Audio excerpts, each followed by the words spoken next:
Olá pessoal, buenas tardes, buenos días, buenas noches, no sé qué hora están viendo esta clase de hoy, pero vamos a dar continuidad en neoplasias 2. Entonces vamos a continuar con este tema que vimos también en la clase pasada. En la clase siguiente hablamos sobre las incidencias de las neoplasias de los cánceres.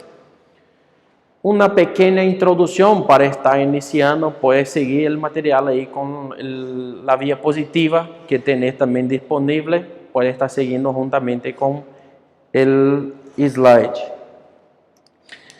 La separación de las neoplasias benignas, como hablamos, la mayoría de las veces se puede realizar morfológicamente estudiando las células tumorales.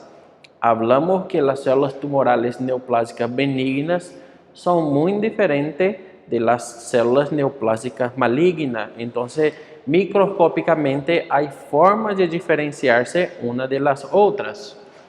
El aspecto de estas células tumorales constituye usualmente un buen predictor del comportamiento biológico de las neoplasias. Vimos algunas comparaciones de algunas células benignas y de algunas células malignas también en la clase pasada. Ese comportamento biológico de estas células nos da así un predictor como va a ser esa neoplasia, si va a ser benigna o si va a ser maligna. Sin embargo, no se deben dejar de lado los datos que el paciente aporta, como la edad del paciente es muy importante, no solo focar en la parte de la macroscopía, también no la parte de la microscopía, pero también los datos del paciente. Sabemos que las neoplasias se ve con más frecuente con la edad avanzada, pero también se puede verse en crianças, en jóvenes, no es tan difícil de encontrar. El sexo también aporta, la raza son dados importantes. Tenemos neoplasias, por ejemplo, que son más predominantemente en afroamericanos, en afrodescendentes. Evolución clínica. ¿Cómo apareció esa neoplasia? ¿Fue rápido? ¿Fue despacio? ¿Hace meses? ¿Hace años? Esto es importante, la evolución de esta neoplasia. La ubicación anatómica de la lesión es muy importante, ¿verdad? Para que podamos sospechar de una neoplasia maligna o benigna, tenemos que saber el local de la lesión. Los hallazgos de imagen, los estudios complementarios también nos aportan muchísimo condiciones e informaciones para lograr un diagnóstico correcto. Tenemos la radiografía que podemos estar utilizando en algunos casos, tomografia computadorizada, ressonância magnética e outros tipos de estudo de imagem que temos disposto a nossa disposição. Todo esto para investigar esse tipo de neoplasia. Bom, há alguns predictores de magnilidade, né? Esses predictores de magnilidade, principalmente morfologicamente, têm a ver com o aspecto de la lesión, tanto macroscópico como microscópico. Grado de diferenciação. Hablamos que as células mal diferenciadas, né, normalmente têm uma predisposição a ser malignas. Normalmente é uma neoplasia maligna, é um câncer. Velocidade de crescimento. A velocidade de crescimento normalmente é rápido de la neoplasia maligna e lentamente de las neoplasias benignas. Pero tenemos excepciones. Hablamos en la clase pasada ejemplos de estas excepciones. Presencia de invasión local. La presencia de invasión local es característica de las neoplasias malignas también. Es un predictor de magnilidad. Existência de metástase, né? Solamente las células neoplásicas malignas causa metástase, causa disseminação. E o aspecto histológico próprio da lesão também nos traz algumas informações muito importantes. Bom, o aspecto macroscópico de uma lesão tumoral sugiere a natureza e a magnitude do processo, por lo que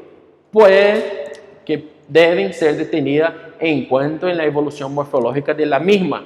En muitos casos, o aspecto de la lesão sugiere fortemente a natureza del processo. Quando temos as neoplasias aberrantes, esta neoplasia desconfigurativa, sangrantes, con pérdida de la anatomía, normalmente estamos hablando de una neoplasia maligna.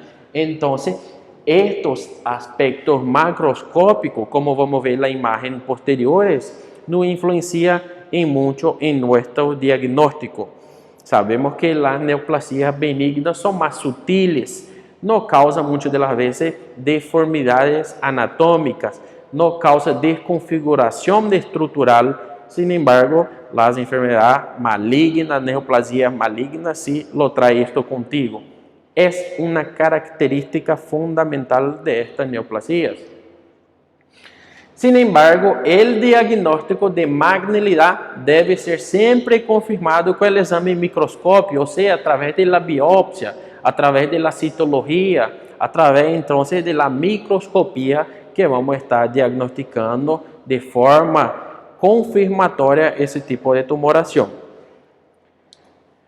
Es el mejor método de elección para que podamos clasificar. Sabemos que, como hablamos en la primera clase que tuvimos, que es una especialidad médica, el médico patologista. Entonces le enviamos esta muestra de esa tumoración, que puede ser tanto fragmento, una biopsia incisional, o puede ser una punción aspirativa por aguja fina, y le enviamos este examen celular para que pueda estar colaborando junto a los hallazgos clínicos. Estos hallazgos clínicos, juntamente con la macroscopía y la microscopía, es lo suficiente, juntamente los estudios complementarios también, los estudios de imagen, los estudios laboratoriales, para llegar a un diagnóstico correcto. Bueno, las variables que deben tener en cuenta referente a la macroscopía es el tamaño, presencia de necrosis. La presencia de necrosis, hablamos también la explicación en la clase pasada, cómo se forma la necrosis, por qué, ¿verdad? Puede estar viendo el vídeo de la clase pasada que explicamos sobre por qué hay necrosis de estas células tumorales malignas. Los bordes del tumor, como hablando normalmente, los bordes son mal diferenciados, los bordes no son bien circunscritos, ¿no? Es mal delimitado los bordes de esta neoplasia. Invasión local y metástasis, ¿no? A los ganglios linfáticos, ¿no? Que está aumentado de tamaño, o incluso focos tumorales secundarios. Entonces puede tener un ganglio linfático aumentado y a través de ese ganglio linfático diseminó la neoplasia maligna. Vamos a hablar también de las vías de diseminación. El tamaño de los tumores malignos tiende a ser más grande que los benignos, pero aisladamente es un criterio poco fidedigno. Hablamos de algunas neoplasias benignas en la clase pasada, como propiamente el mioma uterino, que a veces crece rápidamente, tiene un volumen muy grande de tamaño y es benigno. Entonces no es algo fidedigno, no es algo característico de las neoplasias malignas. Está bien, tiene que tener ese como concepto fundamental también de diferenciación una con la otra.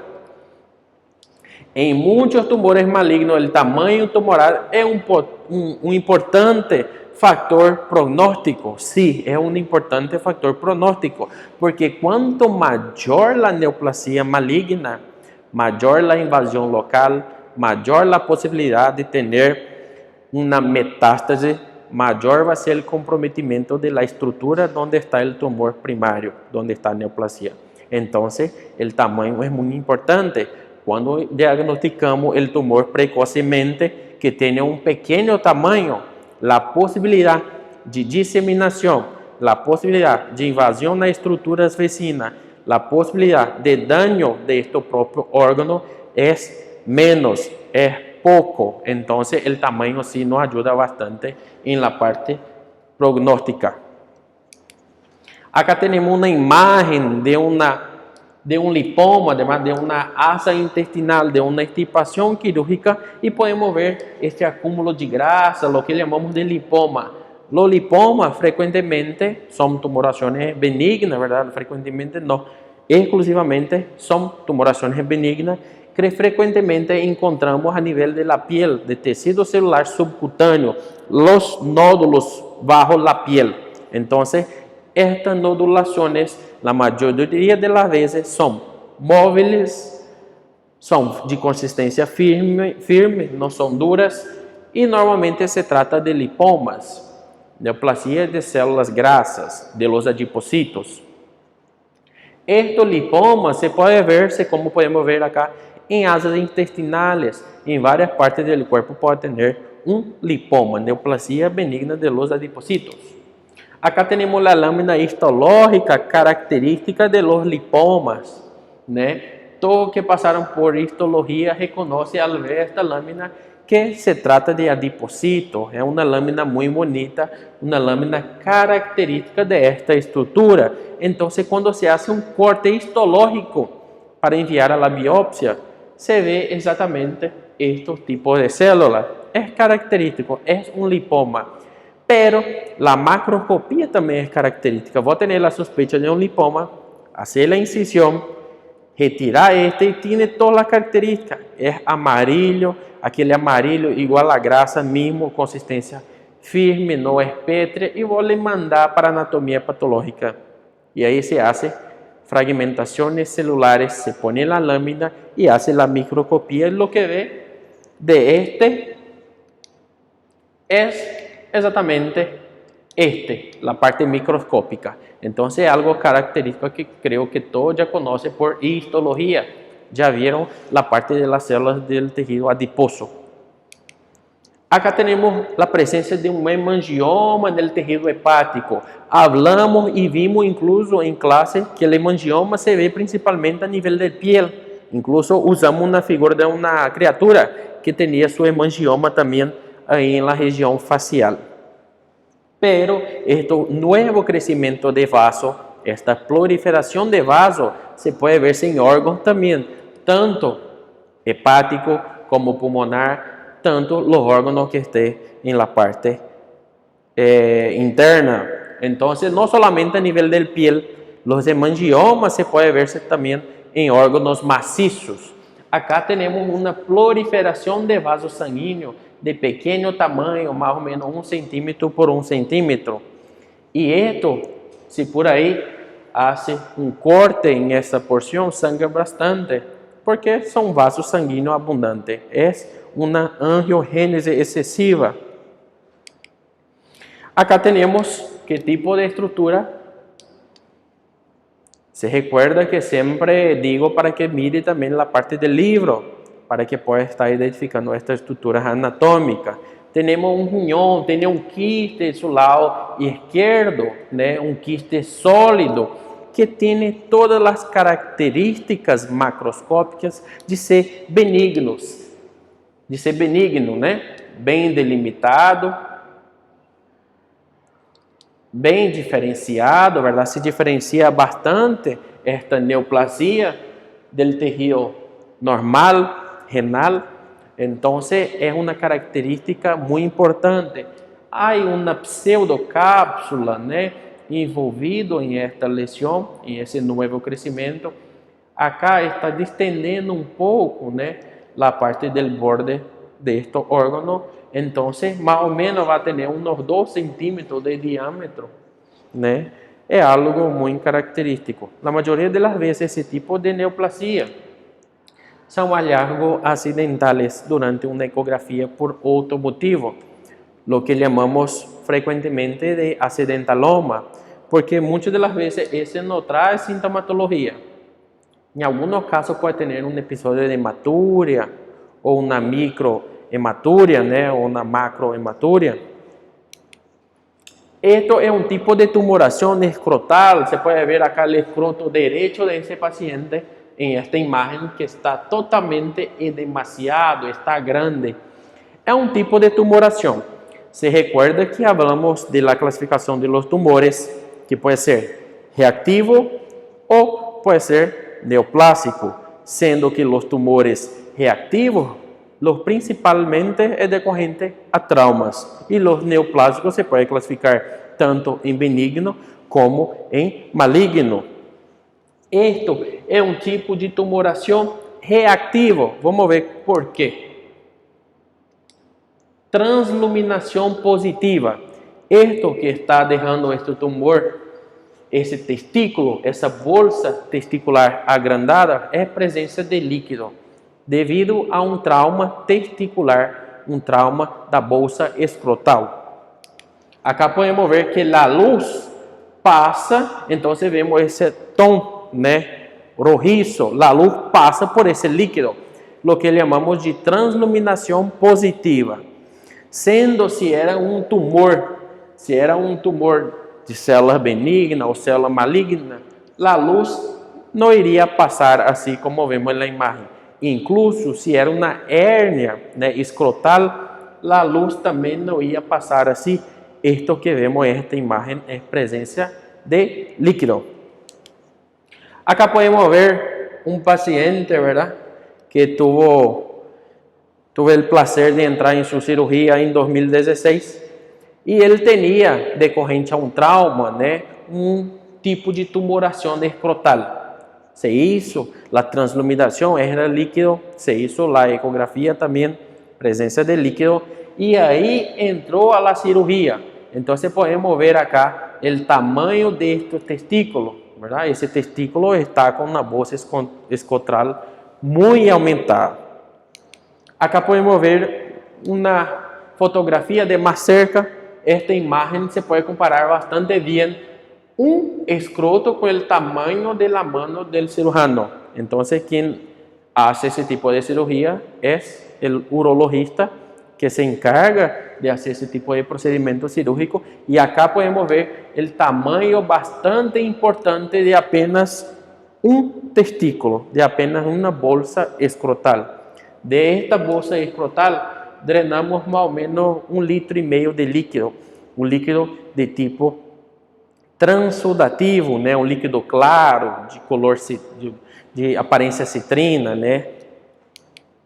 Bueno, aspecto macroscópico, hablamos de la necrose, que é algo característico de los tumores malignos, a presença de necrose, de hemorragias, né, devido ao crescimento excessivo das células tumorales. A vezes não consegue, a parte vascular não consegue suprir esta nova célula que está nascendo muito rapidamente, então acaba morrendo por hipóxia, anóxia e depois necrose. Então não sobrevive por uma deficiência de sua irrigação sanguínea, de sua nutrição.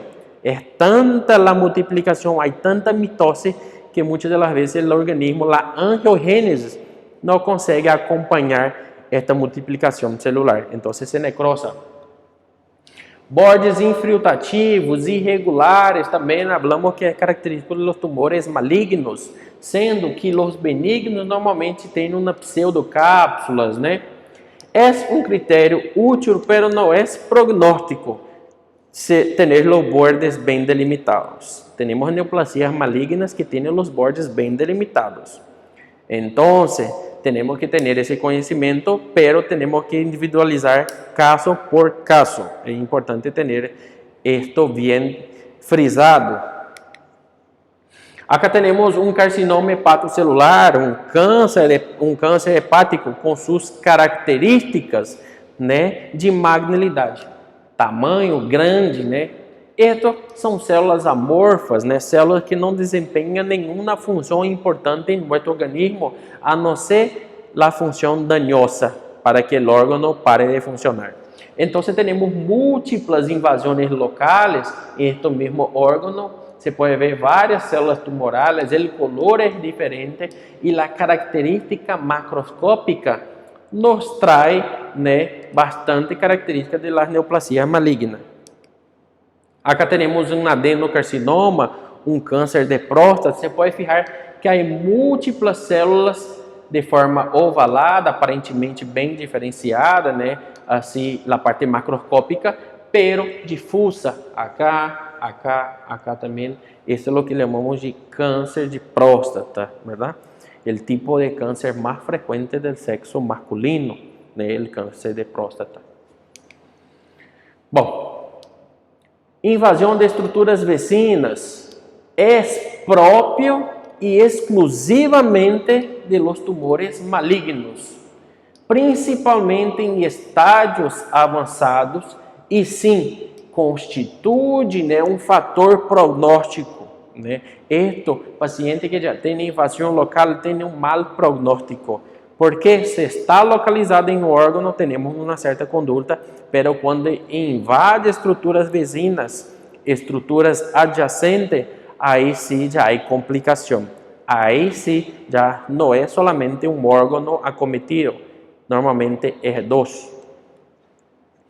Os linfonodos agrandados, sabemos que temos gânglios linfáticos por todo nosso corpo. Temos aumento de estes linfonodos em algumas regiões mais superficiais, como a região cervical, a região occipital, a região submentaneana, né? A região axilar, a região inguinal.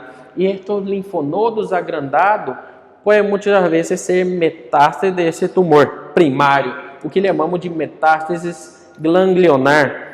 Como hablamos e como vamos ver, a via de disseminação de los tumores é ganglionar, hemática ou de cavidade, de siembras de cavidade corporales.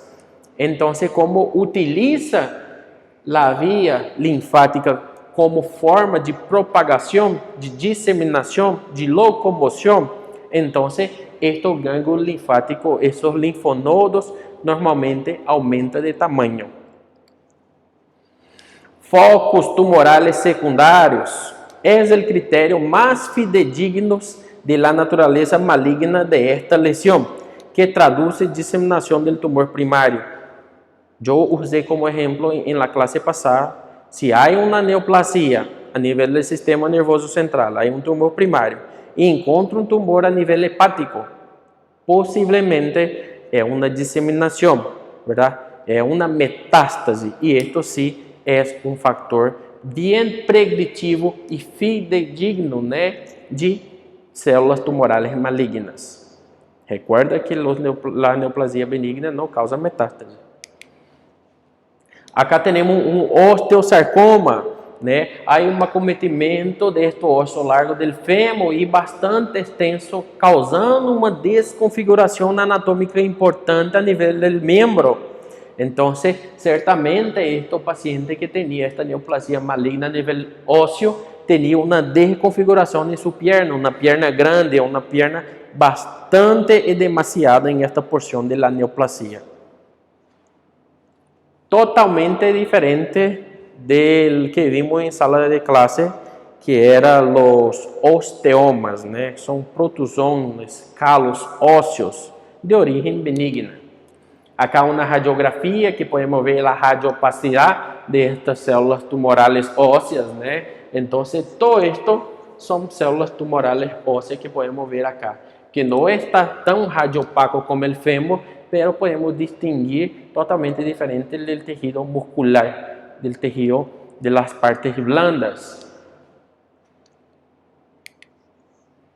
Um tipo de estudo que hacemos, o que chamamos de gânglio sentinela, né, é infiltrar meios radioativos em esta tumoração e descobrir qual é o primeiro gânglio linfático que faz a absorção dessa tumoração.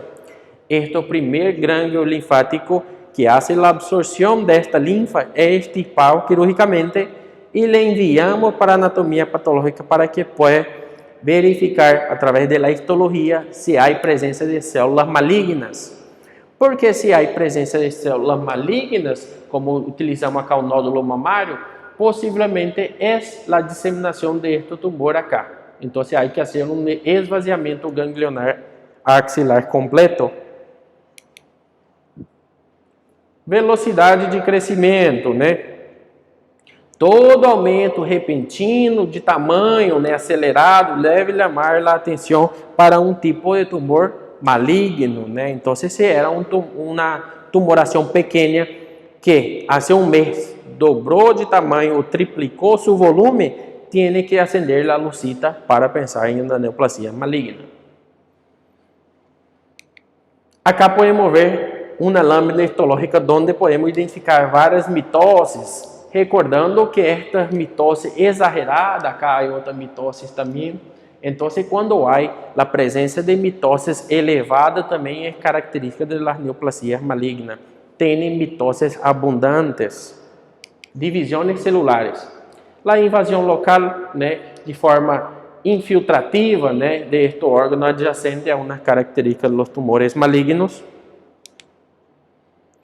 Los tumores benignos, suelen estar claramente separados del tejido circulante de la pseudocápsula, incluso ya hablamos sobre eso. En última instancia, no más que la presencia de invasión local sugiera malignidad, no debe ser utilizado como el único predictor e evaluador. Hablamos que hay muchas de las veces excepciones. Acá podemos ver un carcinoma de células escamosas en ese tejido hepático y ese tejido pulmonar, donde los bordes ya son mal definidos, es infiltrativo, está agarrando bronco, está agarrando alvéolos pulmonares, el tejido pulmonar propiamente dicho. Entonces, de un paciente fumante, podemos ver que este paciente es fumante porque tiene la presencia de esta oscuridad en su pulmón. Este tipo de alteración se queda durante mucho tiempo, incluso a la vida toda. Un paciente fumante que tuvo un cáncer pulmonar, un carcinoma de células escamosas. La metástase, algo totalmente exclusivo de los tumores malignos. Es la presencia de tejido tumoral en un sitio diferente del de origen, sin conexión anatómica directa entre ambos. Sabemos que una metástase del sistema nervioso central, si ese tumor aparece en el pie, características celulares del tumor primario, en este tumor secundario, es un tipo de metástase, no tiene correlación anatómica, no hay posibilidad. No es posible determinar por el examen morfológico solo la capacidad de metástase de un tumor, o sea, solamente con la macroscopía o con la microscopía no da para saber, tenemos que conocer la historia evolutiva de esa tumoración. Hay algunas zonas, hay algunos tipos de caminos que utiliza las células tumorales para que puedan lograr atingir a otros órganos. Uno de estos caminos son siembras de cavidades corporales, Essas siembras de cavidades corporales, principalmente peritoneo, pleura, pericárdio, Las células tumorales se dividen o se separan principalmente por contacto. Entonces tiene un tumor en una asa intestinal. Esta asa intestinal está en contacto con otras asas intestinal sanas. Se desprende células del tumor primario. Entonces gruda en una asa intestinal, se adhiere a una asa intestinal y forma un tipo de neoplasia también, lo que llamamos de siembras de cavidades corporales, o diseminación por cavidades. Acá podemos ver asas intestinales completamente diseminadas por la tumoración. Entonces, este tipo de tumor que está totalmente diseminado por todas las vísceras huecas abdominales, ya no hay más que hacer, no hay como extirpar todas las vísceras huecas, tanto parte del intestino delgado como la parte del intestino grueso, sin que el paciente tiene una repercusión muy grande en su vida. Probablemente este tipo de paciente que se encuentra así, hace una laparotomía exploradora y ve estas múltiples metástasis, solamente cierra el peritoneo y manda para cuidados paliativos, porque es imposible quitar toda la víscera hueca y siguiendo la vida normalmente. Disseminação linfática, a via linfática de los ganglios linfáticos também é uma via muito importante, que é preferida principalmente de los carcinoma, adenocarcinoma. Se recuerda quando falamos de los carcinomas, ele utiliza essa via como forma preferencial. Há a via hematogênica, ou também conhecida como a via sanguínea. Então, se dissemina, se propaga através de los vasos sanguíneos, principalmente los sarcomas que tienen esa predisposición.